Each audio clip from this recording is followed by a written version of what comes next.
Amém, irmãos? Um bom dia a todos. Jesus é o Senhor. Chegamos na terça-feira da leitura do nosso livro, segunda semana. Quem tem ouvidos, ouça. Lições de Pérgamo e Tiatira em Apocalipse.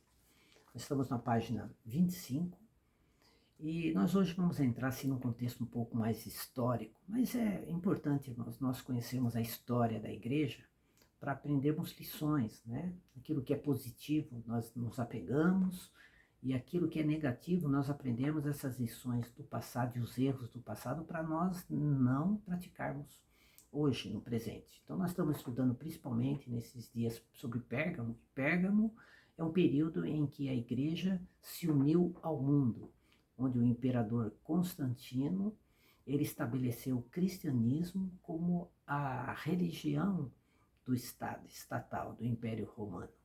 Então, muitas pessoas que não eram cristãs receberam benefícios do Estado, né, do imperador, para poder aceitar o cristianismo como sua religião. Então, muitas pessoas não regeneradas passaram a fazer parte da igreja, e a igreja que era santa se misturou com o mundo.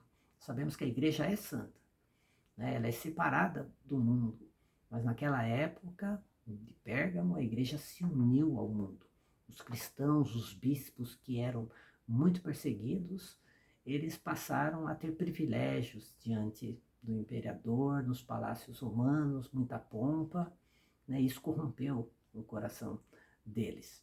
Então, havia então naquela época uma disputa entre Alexandre e Ário. Alexandre era o bispo de Alexandria e Ário, ele era um presbítero ali que pregava uma doutrina, uma heresia, ele é defensor de uma heresia que falava que Cristo é uma essência entre a divindade e a humanidade, negando o caráter divino de Cristo.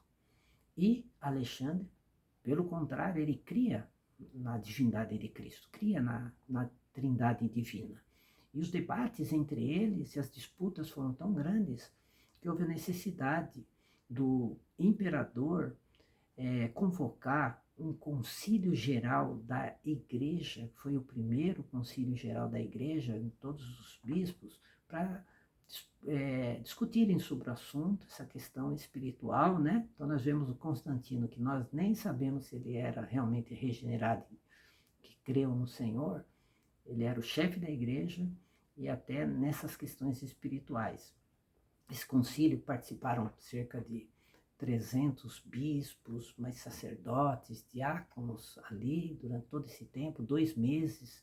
Constantino também participou e no final, graças ao Senhor, a doutrina da Trindade foi aceita, né, e rejeitado o ensinamento herético diário, né, que é o arianismo, que nós vamos ver um pouquinho mais à frente, né, nos próximos dias. Então vou ler o finalzinho aqui do Alimento Diário, nosso Alimento Diário, nosso livro, né, que fala o seguinte: surgiu então o famoso Credo de Nicéia, porque esse concílio foi feito na cidade de Nicéia, né? Quando, graças a Deus, após longas e solenes deliberações da Assembleia, a confissão da fé foi confirmada. As opiniões de Ário, bem como as suas heresias, foram rejeitadas e mantidas as doutrinas sobre a Trindade e a divindade de Cristo. Louvado seja o Senhor, né? E isso foi um passo muito importante, porque caso não tivesse acontecido, poderíamos estar totalmente deformados com a heresia diária. Então, graças ao Senhor, Cristo é Deus. O Senhor usou Alexandre naquela época para lutar pela verdade, e graças ao Senhor, né? Hoje nós cremos no Deus triuno, nessa trindade divina, e o Senhor usou ele para estabelecer realmente esse concílio, essa decisão tão importante, né, para os nossos dias. Louvado seja o Senhor. Então, que os irmãos possam ter desfrutado um pouquinho desse contexto, entendido um pouquinho desse contexto, que possamos nos manter puros e limpos, né, separados do mundo, na igreja, porque a igreja está no mundo, mas a igreja não é do mundo. Louvado seja o Senhor. Deus abençoe o dia dos irmãos.